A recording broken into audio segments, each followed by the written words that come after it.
You're listening to the Vox Media Podcast Network. Welcome to Between the Links with your host, Mike Heck. All right, thank you, Esther Lynn, and welcome to a brand new edition of Between the Links on MMAfighting.com. What a weekend it was in the world of mixed martial arts. UFC 253 at the top of the heap. That is in the books. We're going to talk all about that and much more.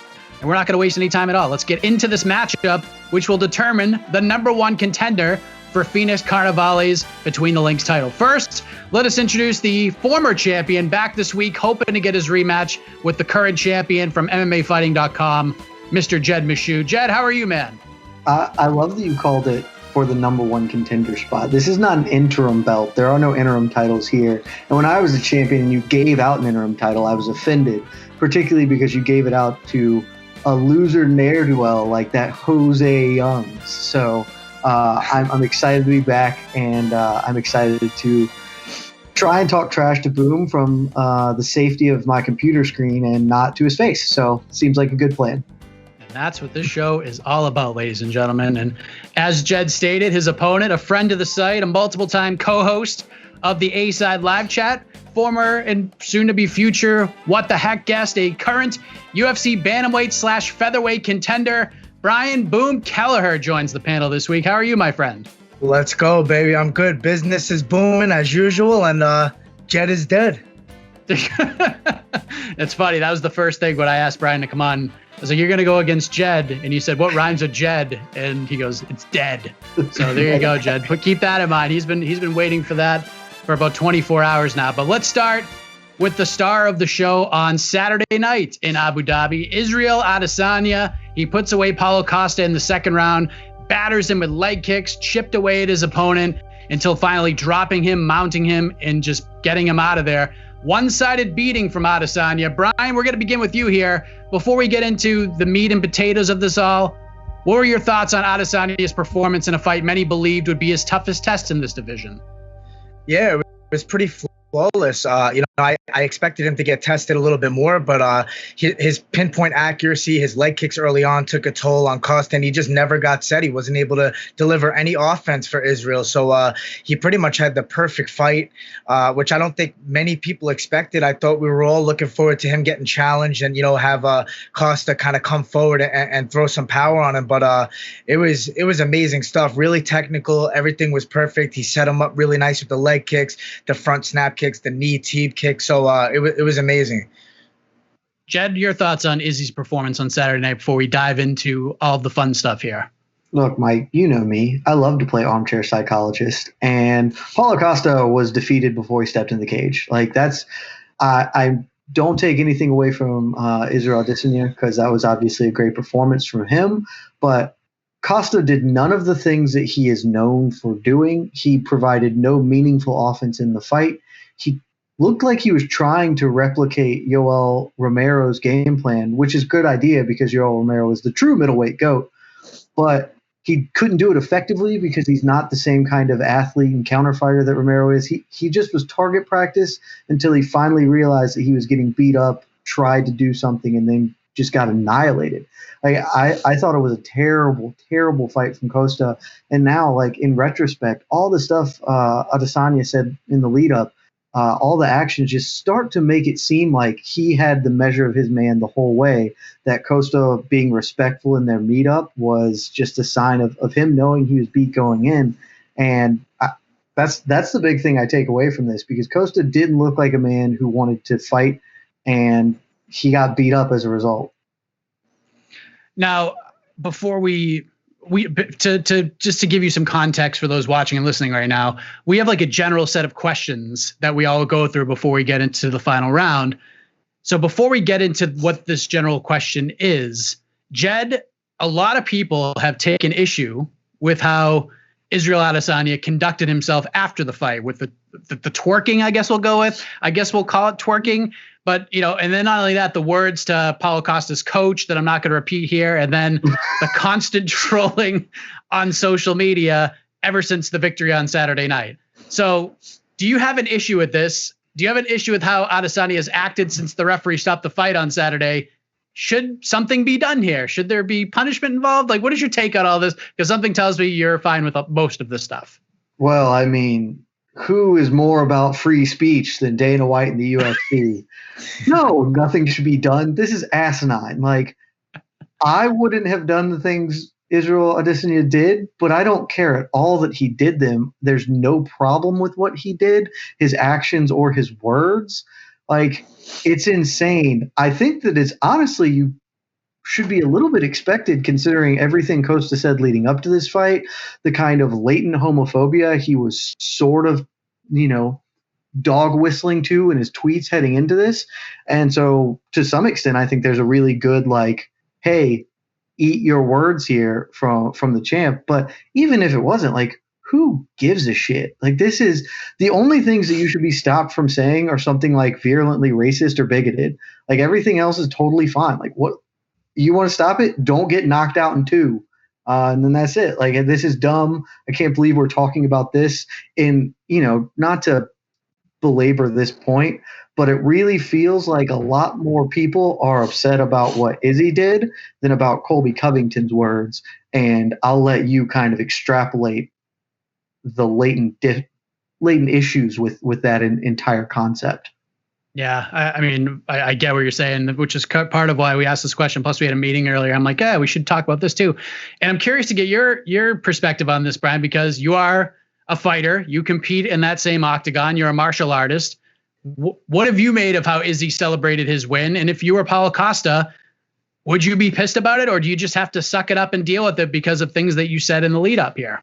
Yeah, I mean, if I'm Paulo Costa, I'm pretty embarrassed, but I don't think you could really say much about it. I think it was kind of deserved. I mean, all is fair in love and war. Like, a lot of these guys talk stuff going into the fight, and then this is what you have to deal with after the fight when you lose. I think Israel's kind of loading that gun. He's putting those bullets in there, and he's such a witty guy. Like, he's very sharp mentally after these fights where he remembers everything that happened in the lead up, and he just takes it all out on you right after. And I think that's part of what makes him such a star, and I think that's gonna make him even a bigger star if he keeps doing this. I think it's good for his brand. I think the UFC doesn't mind this kind of stuff, like he was saying about Colby. Colby goes into a little bit more controversial things. I think Izzy kind of just does funny, stupid, silly things that people get a laugh out of, and it was funny to me. I mean, I like to see humble in victory and defeat, but I also understand it with all the trash talk that he received going in, and then how he fires back in the end. So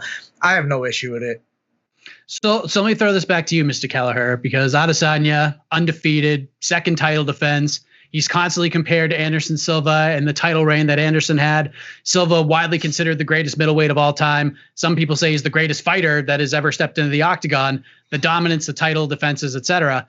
How close is Adesanya to surpassing Silva as the middleweight GOAT? Are we sniffing that at this point, or are we still ways away here?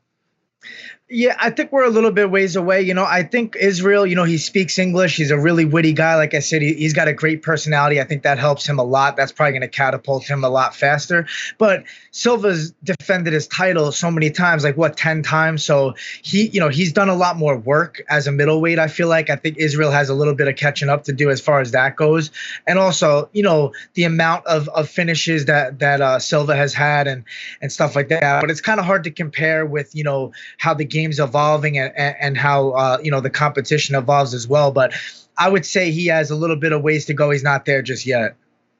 Jed, even if he surpasses Anderson Silva, you still don't believe that he will be the greatest middleweight of all time. So let me put it this way: can Adesanya become the greatest middleweight of all time? Is that possible in your humble opinion? I mean, yeah, it's possible. He's not in the conversation right now.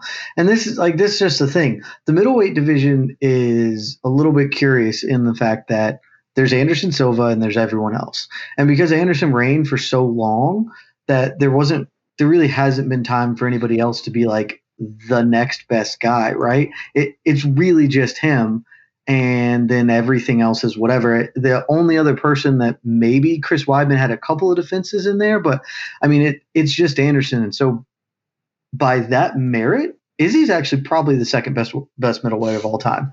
Like, Maybe not. I think if you just look at the balance of like Dan Henderson's career, was obviously phenomenal despite competing at 2 weight classes, etc. But I mean, Adesanya at least has a case for the number 2. But being number 2 and being close to passing Anderson are incredibly different things, and he just has to do a lot more work. I think he could do it at this point. I don't think there's a middleweight alive I'd pick over him. Except for Yoel Romero, but he'll never fight Yoel again, so he doesn't have to do that fight again. So it's just, I mean, yeah, of course, he's a generational talent, incredibly skilled, and honestly, a lot of the top of that division matches up pretty well with what he does. So I think he's got a great chance to put together a run, but this was his 2nd title defense. Third, I guess, if you want to count winning a title against Gastelum and then unifying with Whitaker, but 2 title defenses is not 10. And he just has a lot to do to get there, and perhaps he can, but we should hold off that conversation for some time. Last thing before we move to the co-main event, Jed, Paulo Costa loses his first title fight, his first fight overall, gets dominated. Seems like, at least with what he's saying, he's ready to come back and be more motivated than ever. His manager said he's not going to move up to 205 just yet because of how Adesanya has been behaving himself. He was motivated to get back to that fight. Where do you think he goes from here? Like, what can he do? He built himself up to get to this point, finally got a title fight, and then gets just a one-sided beatdown laid against him. Yeah, it was both a beatdown and a bad performance. And I know that he is, as of like 30 minutes ago, calling for a rematch. That's not going to happen. Probably not ever going to happen unless he puts together a number of wins. So I'd pick somebody in the top 10-ish of the middleweight division and run it with them. I would actually say Darren Till would have been a great opponent for him, but Darren Till keeps failing upwards, and now he's going to fight Jack Manson. So I'm not sure off the top of my head. I'd have to, I guess Gastelum wouldn't be awful, but I don't know. I don't know. I honestly don't have a great idea on who he should fight. Any middleweight will do. He just needs wins again. Actually, a rematch with Yoel Romero would be great because that fight was super damn fun. And if you make it 5 rounds, Romero beats that ass. So run that back. Let's do that. Brian, what do you think? What should be next for Paulo Costa after Saturday night? I think you can run back to Yoel Romero. I think a cool fresh matchup would be Darren Till. That would be something interesting to see, striking wise. Both of them are probably not going to go to the ground, so that would be interesting to see striking as well. I don't know. It's kind of funny though because like he was talking so much about how Yoel and Israel, that fight was so, like he wasn't fighting, he's not a fighter, and then it ended up happening in that fight where he just froze up, and it was kind of similar. So I found that really interesting. But yeah, what's next? I would go for Darren Till just for the fresh matchup. Yeah, I mean, the fight with Hermansson's interesting in December. If something happens, maybe we can slot him in there. But huge night. Yeah, go ahead. The thing is, Costa froze up. Romero made a tactical decision that damn near worked. Costa came nowhere close to winning that fight. I personally scored the fight for Romero. Of course you did. I mean, but like legitimately, on rewatch, I do believe that Izzy defeated Romero like very closely. But seriously, if you guys haven't done it, go back and like just check the stats out from all of Israel Adesanya's fights. They are all amazing. And then there's Yoel Romero, and every one of his striking statistics falls off a freaking cliff. Like his accuracy, his total strikes thrown, landed, it all craters. And the first thing I thought, and I tweeted this after the fight on Saturday, is I genuinely think the most impressive performance of the year is Yoel Romero turning that predatory motherfucker into a point fighter, because that's what he did. He took what is maybe the most predatory dude in fighting and turned him into a point fighter, and that is incredible. Well, huge night for Adesanya. He came back. He took the bad taste out of people's mouths, gets a win, and it was a big round for Jed Meshew. He gets the first point of the matchup as we head to It's good because I don't like the other questions. I'm not well built for them. All right, well, let's talk about the co-main event. We have a brand new light heavyweight champion of the world in Jan Blachowicz. Finishes Dominic Reyes in the second round.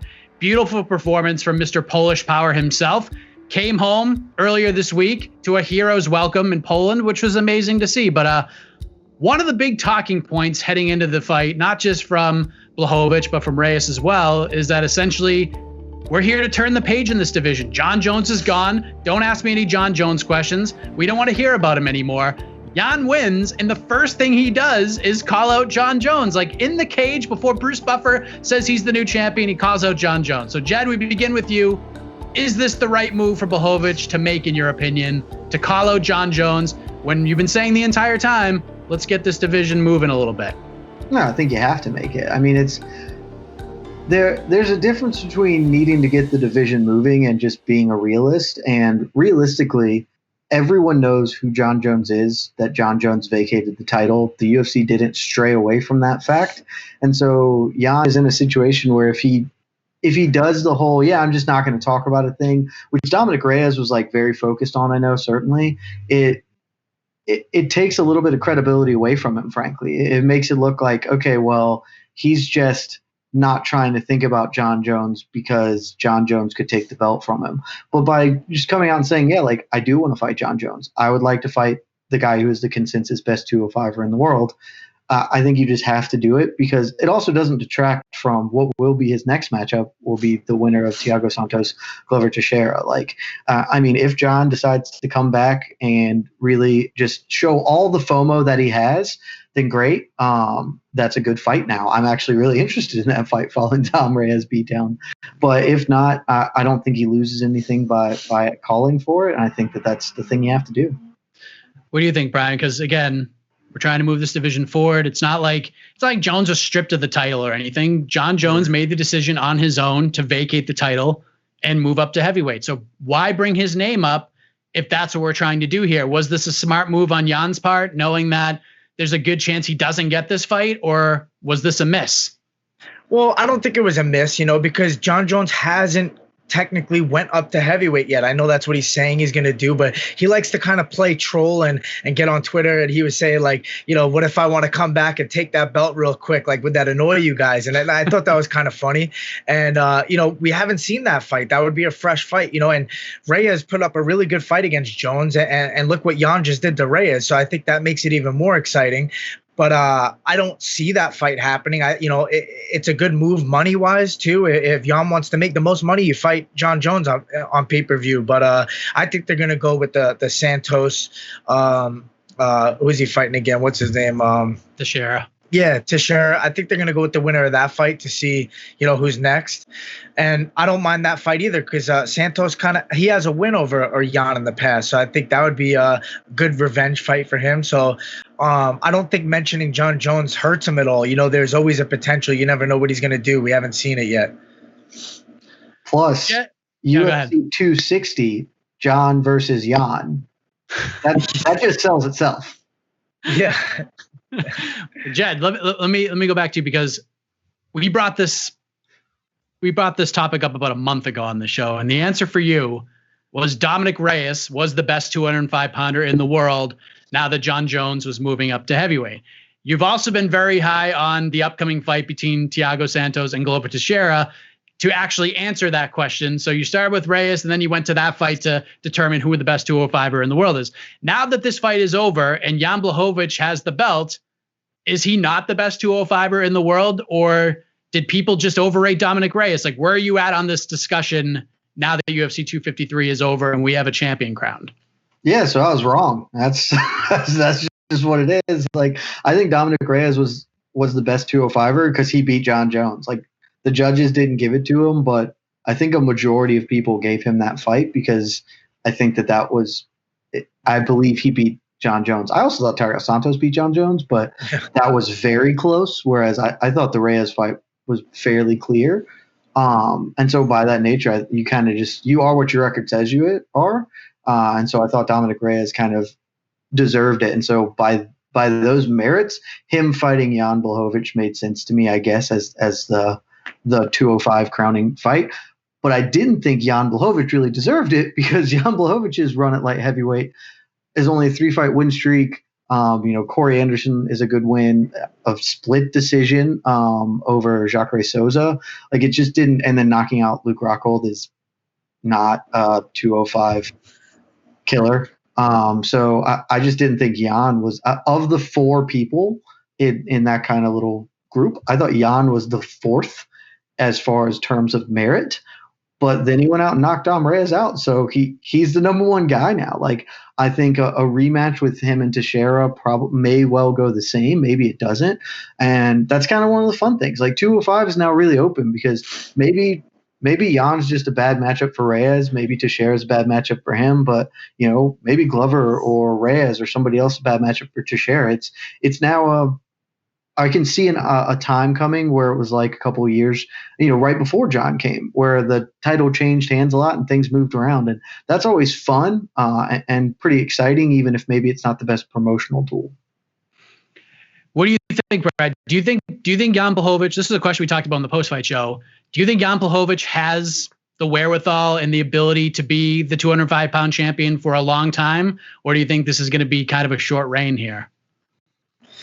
I think it's going to change hands. I don't think he's going to, pull like a John Jones or anything like that.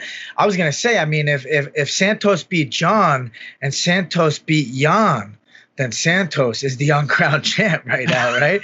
So I kind of, I hope he beats Teixeira so we can see him fight Jan and kind of figure that out. But yeah, I don't think Jan's going to stay on top for a long time or anything. I think it's going to change hands a little bit and it's going to figure itself out.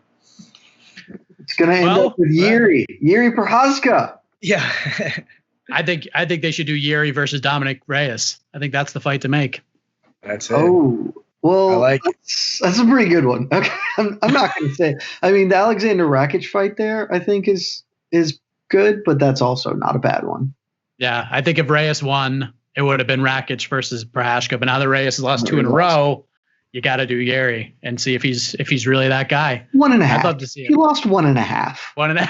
Yeah, 1.25 maybe, because I scored that for Reyes too. But Everyone. I'm scoring this round for Brian Kelleher. He is on the board. He ties things up. As we head to our next topic, I can't believe we're doing this, but Conor McGregor versus Dana White is round 3. I just mad even talking about this, but as you all know, these two have had their moments on social media over the past few months. They've had their moments behind the microphone, and it came to a head more than ever last week when Conor released a bunch of screenshots from a conversation with Dana White in regards to booking a fight with Diego Sanchez, of all people, and trying to keep him active, make the season go on after the win over Cerrone. Justin Gaethje was mentioned for a possible fight in July, and so forth and so on. But Conor has accused Dana White of lying, and Dana is accusing Conor of breaking the bro code. 2020, ladies and gentlemen. Brian, who is right in this situation? Or how do I phrase this? Who is less wrong in this situation? You can't break the man code, man. You can't do it. But yeah, you know what? Honestly, Dana White never loses, right? Let's be honest. The guy is he's the president of the company. He makes all the decisions, and the train just keeps on rolling. It really doesn't matter what happens to any fighter. We've seen it. We've all thought Conor had so much power in this business, and maybe he has even more power than the business itself. But we see now that that's not the case, and that the business always reigns supreme. So I think they both kind of did each other dirty, but that's the business. And honesty is not really the policy all the time here. So it's expected, I guess. But they're both rich, and they're both somewhere out there on a yacht. And I think they both win really in life. So that's my opinion. Damn it. I was very against everything Brian said until he ended it with the most correct possible take of, these are two rich guys just arguing about who said what. No one wins here. They're already winning. This doesn't mean anything to them because they're doing very well financially. This is really stupid, and I hate that it's a thing. I tried really hard not to follow this story whatsoever because it has all the hallmarks of something I just could not care less about. And then you said we were going to have to talk about it. So I went and read, and pretty clearly, Conor McGregor is in the right here. Dana makes one good point, which I'll bring up in a second, but Dana's don't break the man code thing Sure, if we just even want to accept that, I guess, fine. Except for Conor's response of, you just told a bunch of lies about me is absolutely correct. And that is itself a violation of the man code. And Dana's just mad Conor has receipts. Like, I'm sorry, bro. If you're going to lie, just be better at it. Like, it's not hard to lie. It's not hard to say things that are not true. Just don't leave like a very obvious paper trail behind. But again, why would Dana care? In the end, he's going to win because he is the more powerful of the two. The one thing that Dana says that's correct, he should have not said the bro code stuff at all and should have been like, yeah, man, I lie all the time. What do you guys know this and I'm still going to do it. You're never going to stop me. What he should have just said is, okay, cool. But Conor, why in God's name are you trying to get a fight with Diego Sanchez? Because what he said about you being the number 3 ranked fighter in the world, trying to fight 39-year-old Diego Sanchez, coming off an ass beating like that, 100% holds up. Like, it's a terrible look for Conor, and he shouldn't have said it. Like, he should have never been pro fighting Diego. Certainly not after a loss like that. So everything's terrible. I hate this, but Conor's absolutely in the right here. So one of the things Conor said, Jed, is that after all the tweets and all the screenshots, everything, he ends it with, I'm fighting Manny Pacquiao in the Middle East. Who gives a shit? He says he's retired from MMA. He's still being tested by USADA on private yachts and all this crap. But now he's, while being under contract with the UFC, being the UFC's biggest star and cash cow, he thinks that he's going to go box Manny Pacquiao. How can this happen, Jed? Like, do you believe that this is actually a thing? Because both sides that like seem to be in, is this real? Like, can he box Manny Pacquiao without the UFC's like full on consent here? No, he's not going to do it without it. He's going to do it with it. That's what he said. He said in one of the tweets, because Dana was like, I don't know. I thought he's retired, blah. And Conor was like, you do know. You're in the contract negotiations. Because he is. Like, he has to be. And I like straight up, I am astonished Conor ever came back to MMA. After the Mayweather, like he's not a real boxer, so he can't have like a lifelong career there. But he can make substantially more boxing, and he probably has like 3 boxing matches in him before the jig's up and people just don't want to pay to see him anymore. So like instead of getting his ass beat by Conor, which was a foregone conclusion, I mean, I guess ass beat by Khabib, which was a foregone conclusion.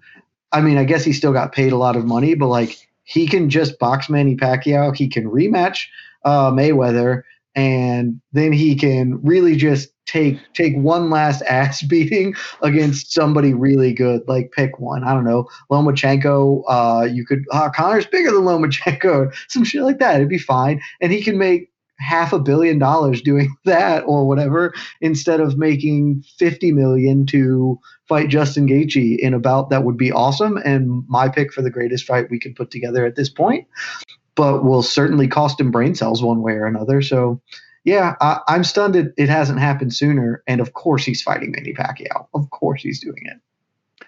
All right, Brian. What do you think is more likely? Conor has 2 boxing matches, or he has 1 boxing match, 1 MMA fight? Like, will he box twice before coming back to MMA? Like, does he fight in the octagon again? Like, what do you think happens here with all this bananas craziness going on? Yeah, I think he'll probably do the 1 boxing with Manny and go back to MMA, kind of see how things unfold with Gaethje and Khabib. It's like, what's the point of the whole retired talk and the word if you're getting tested on these yachts while you're, like, I don't understand that. Like, you're not really retired. I guess it's all just kind of hype and just headlines and keep yourself relative out there. That's all it's for. But obviously Dana knows more than what he's saying. And if he's in, contract with him with Manny, I don't know why he's playing like he's not and what that is, but I think he'll fight Manny and then come back to MMA. I think he just really wants that Khabib revenge. And if he doesn't get that, I think he's just unhappy. And I think that shows. And that's kind of where their turmoil begins. And, we got to kind of wait and see what happens. I think if Gaethje wins, that gives him a clear-cut path to fight Gaethje, though, for the title. But it would be kind of messed up to not give Khabib a rematch if that happens. So it's kind of tricky. I think he'll come back to MMA, though, after Pacquiao, if that's what's happening next. Jed, does Conor have the same oomph that he's had like over the last few years, or do you think people are getting a little sick and tired of all of this at this point? No, Conor's totally fine. Conor's the same level of draw as he was 2 years. I mean, we saw Donald Cerrone. Like, Donald Cerrone didn't really bring eyeballs to that. Like, it's Conor. People, you can maximize it. You can give him more or less interesting fights or things like that. But I mean, he's not going anywhere. He's got the star power where people will still go out and watch Mike Tyson fight people because they really like it. And Mike Tyson hasn't been good in 2 decades now. Like, it's star power just doesn't go away, and Conor's got it in spades. You can say anything else you want about it, but that man knows how to captivate an audience. So he's going to be fine, and whatever he chooses to do, I think he'll box Manny Pacquiao, and then I think he'll fight MMA again. But I'd probably do it kind of an alternating basis like that. But yeah, he's going to be fine. How do you see it from a fighter's perspective, Brian, when you look at Conor? Because Conor, huge star, changed the business in a lot of ways, went over to boxing. Many believe that he created different opportunities for fighters on that end. When you see Conor in the news and it's just like, oh man, here we go again. Like, how do you react to it? Are you like, yeah, I'm excited to see what Conor's going to do. This could be good for us. Or are you just like rolling your eyes at this point and thinking about when you're going to fight again? I mean, I kind of just want to see the guy fight again and keep his momentum going. I don't really get too crazy with the headline stuff. I feel like it's just completely different than your reign to get to the top when you're already there. You've made millions and millions. It's just not the same. You could tell the motivation's not the same. The pre-fight press conferences aren't the same as when he was coming up and he had that flair about him. I miss those days, that's the best times. It's the same with music. When rappers make music, they make their best music when they're coming up before they make it, and then when they make it, they kind of fall off and they get complacent. You see that in fighting as well. And I've seen that with Conor, and that kind of pushes me away a little bit, but I just want to see him get back to fighting. If that's what he loves, if that's what he's still going to do, get back to MMA and try to get that revenge against Khabib if you have to, and that's what I would like to see. I like that analogy. It was excellent, and in a close battle like we have, that'll be what puts you over the top, Brian Kelleher. 2-1 as we head into the final question of regulation. We've had some interesting events over the last few weeks. We had that event on the 12th. We had Covington versus Woodley. Then we had UFC 253. That thing's been circled on our calendars for a little while as the UFC head back to Fight Island. Now we have another event coming up this Saturday, headlined by Holly Holm versus Irene Aldana. And while that's an interesting fight for the 135-pound division, especially if Aldana wins, compared to the last couple of cards, this one's lacking a little bit. So, Jed, we're going to start with you. How do you grade this Saturday's card as a follow-up to UFC 253? This card's a D. This card has like 4 people that anyone's ever heard of. I mean, straight up, like half the people on this card don't have a Wikipedia page, which is never a good sign. Maybe it'll end up being some fun fights. Like that is always a possibility, especially when, to kind of feed off of what Brian was just saying about Conor. When you're young and in the come up, you're grinding a lot harder. You're trying to compete a lot harder. So, a lot of no-name people that are on this card are going to be more incentivized to fight their asses off. And so, the end result might be good, but on paper, I mean, the main event is not something that really catches your eye unless you are deep in the game. The co-main event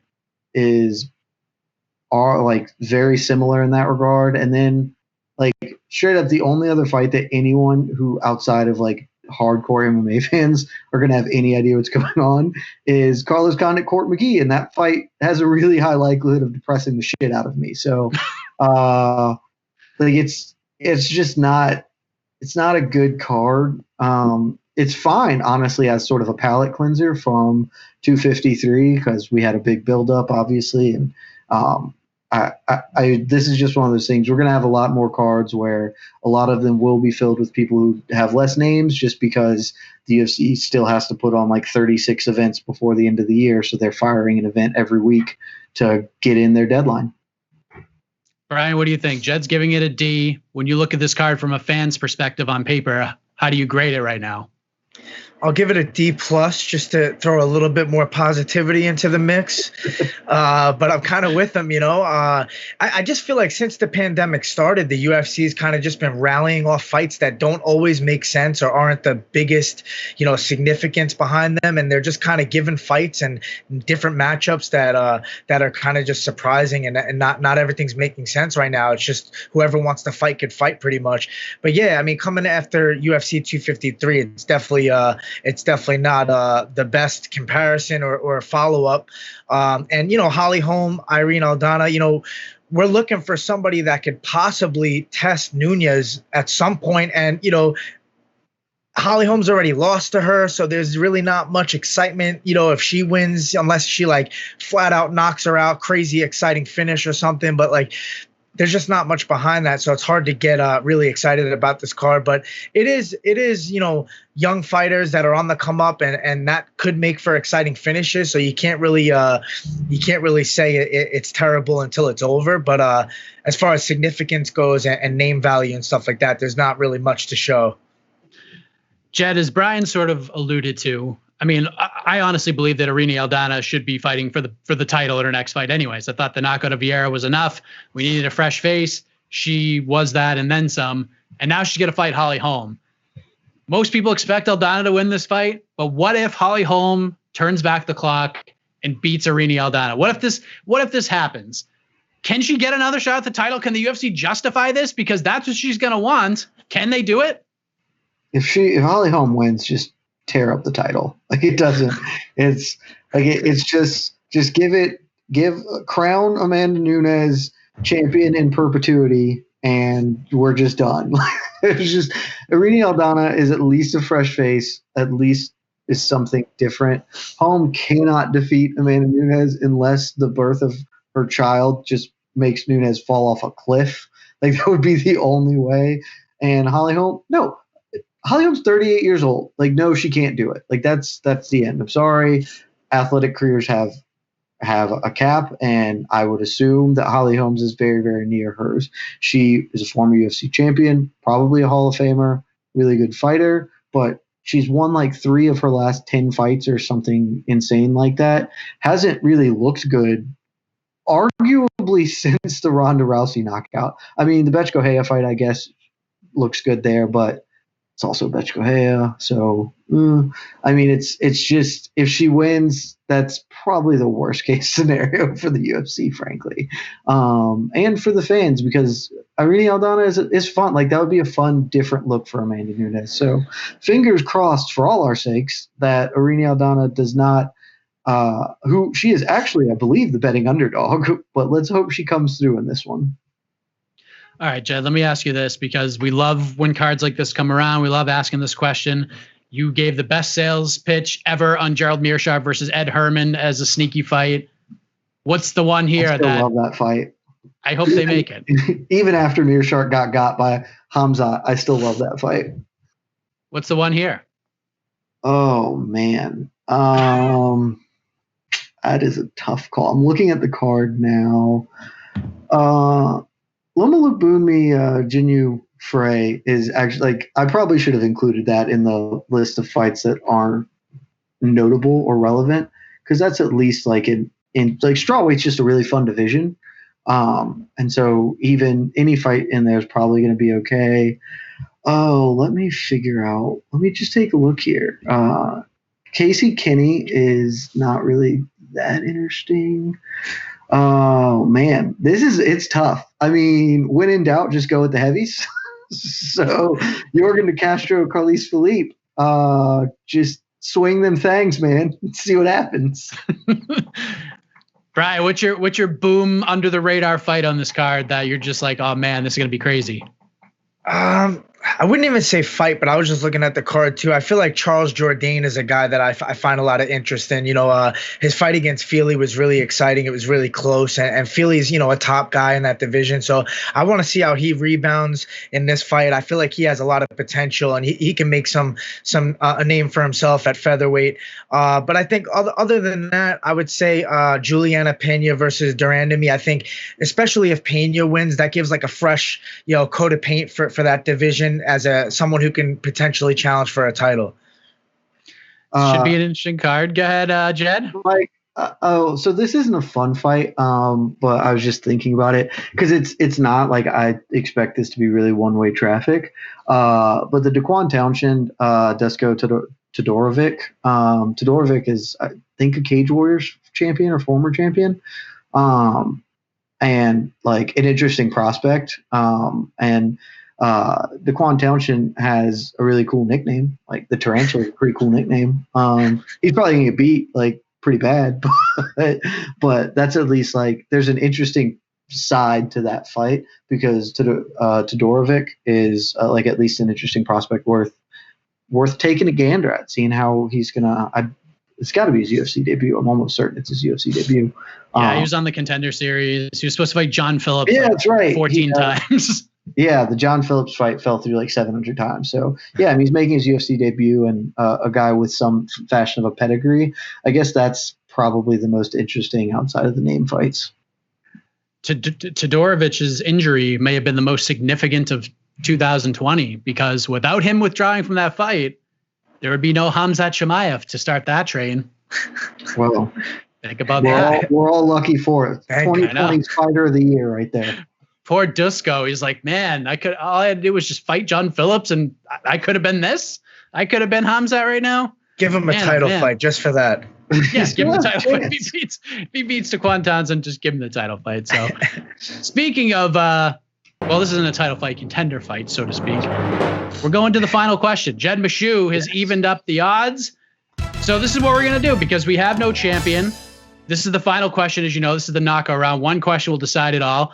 Neither of these gentlemen know what the question is. In fact, until about 18 seconds ago, I didn't know what the question was, but I'm just going to roll with it. Okay. Yeah, I literally told Casey, I'm like, I have no idea what the final question is going to be. No clue. He threw out a couple of suggestions. And I'm going to go with one of them. But Jed, I need a number from between 1 and 25.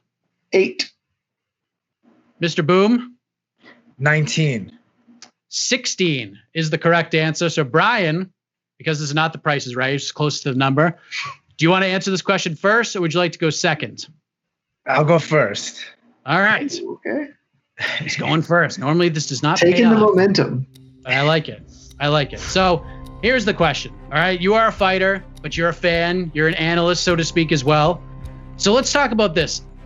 UFC has lots of very interesting divisions right now. So my question is, if you were the matchmaker and could create one pay-per-view for the UFC, which is one weight class, which weight class would you showcase for an entire night of fights and why? 60 seconds going on the clock. Your time starts now, Mr. Kelleher. So as far as weight class, I think I would go lightweight for sure.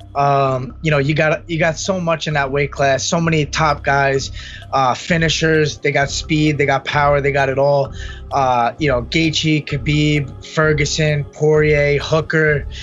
Conor comes back in. GSP drops down to lightweight, challenges Khabib for the best, the GOAT essentially. So there's just a lot that could happen in that weight class, and that weight class is probably the deepest in my opinion. So I would have to stick with lightweight. All right, with 25 seconds to spare, Brian Kelleher going with 155. Short, we put a minute back on the clock, and we head on over to the former Between the Links champion. Mr. Kelleher is going with a lightweight showcase for UFC 285. Jed, how are you booking it? What weight class are you showcasing from start to finish? Your time starts now. So Boom is objectively correct. Lightweight's the best division in the sport by a mile. No, and that's not even a downgrade on any of the other ones. Like lightweight is just incredible. After that, I know the hipster one would be bantamweight right now. People love them some bantamweights at the moment, and with good reason. Part of me wants to say heavyweight just because I think heavyweight's hilarious, but it probably wouldn't lead to a lot of good things. But I'm going to swerve you. I'm pivoting hard here.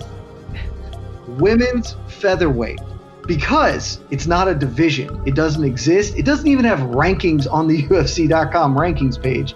But if we made a whole pay-per-view dedicated to the division, then by definition, we have to build a division. They have to sign new fighters. They have to get a bunch of people there. And then Amanda Nunes can have opponents to fight there if UFC will only commit to making that a real division.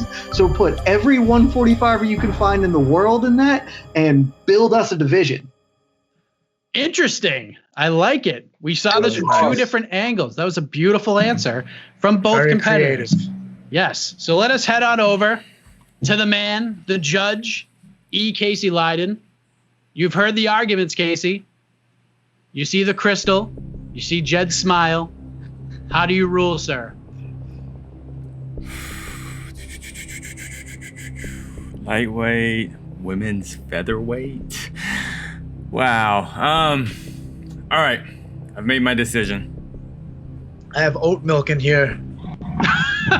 That cannot nothing to do with your decision, Casey. Okay, I have to recalibrate my decision. Your winner and the new #1 contender. Boom! Brian Kelleher. Brian Kelleher. I took a gamble, Baby. Casey. Look, I'm sweating like an animal here. Wow. I took a gamble. That was, I thought that was gonna pay off. Okay, my personal I felt answer. good about it until Casey goes lightweight, women's featherweight, and I was like, I was that's scared, not man. it's not a great look. I thought you might have tugged on the heartstrings in a fascinating way there, Jed, but not to be. Brian Kelleher going first pays off for him. You are the winner, and with that, you don't get any money or a championship belt, but you're not the champion anyways, but at least you get to come back next week and challenge for the title. But you do get 30 seconds to discuss whatever it is you want to talk about, good, bad, indifferent in the sport of mixed martial arts, whatever you Call want out someone, Brian. Call them out hard. Well, 30 seconds. Yeah, I say Simon Says November 7th. Let's get this going in Vegas, baby. Business is booming as usual, and I'm coming to kill. So thank you guys for having me. I appreciate it. And that's the bottom line, because Brian Boom Kelleher said so. Simon, you don't want those problems. Jed is now dead. I got the problems. You don't want them. You don't want those problems. Now he's going to be your manager and your mouthpiece, Brian. How do you feel? You beat him, and now he's going to work with you. Please. Yes, we're going to WWE next. I'm in. Couldn't be more in. Come on up. My son's been like sitting I behind saw him me. He's back like, there. can I get on computer? Can I Lurking. get up there? I can't even see you. There you There are. he is, the real There he champ. is. See, Waiting patiently. that's going to be me behind you, Brian, right there. Just picking up behind, talking That's the shit, and then throwing you in the cage. That's hilarious. Well, thank you guys for watching and listening to Between the Links this week. Thank you to Jed. Thank you to Brian. Big shout out to Casey Leiden on the production and with the judging. Esther Lynn behind the scenes with the graphics. We'll see you back here once again, right here next week on Between the Links. Good night, everybody. Love you guys. This has been Between the Links with your host, Mike Heck. Brought to you by MMA Fighting, a production of Vox Media.